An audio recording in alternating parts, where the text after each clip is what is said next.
2 to the power 100 times 4 to the power 100 times 8 to the power 100 is equal to x to the power 6.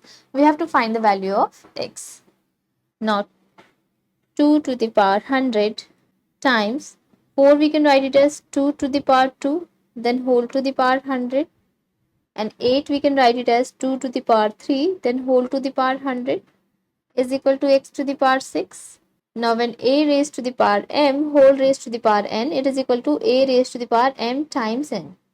So this will be 2 to the power 100 times 2 to the power 200 times 2 to the power 300 is equal to x to the power 6. Again, there is an identity. If a raised to the power m times a raised to the power n, it is equal to a raised to the power m plus n. Therefore, it is equal to 2 raised to the power 100 plus 200 plus 300 is equal to x to the power 6, or it is equal to 2 raised to the power 600 is equal to x raised to the power 6.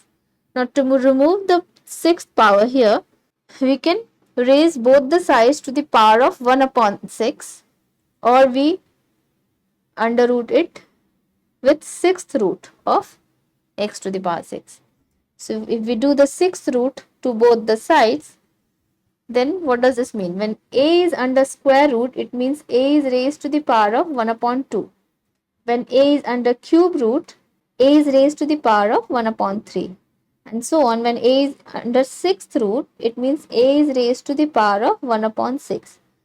So when 2 to the power 600 is sixth root, is under sixth root, it means 2 to the power 600 is raised to the power of 1 upon 6. This side also x to the power 6 is raised to the power of 1 upon 6.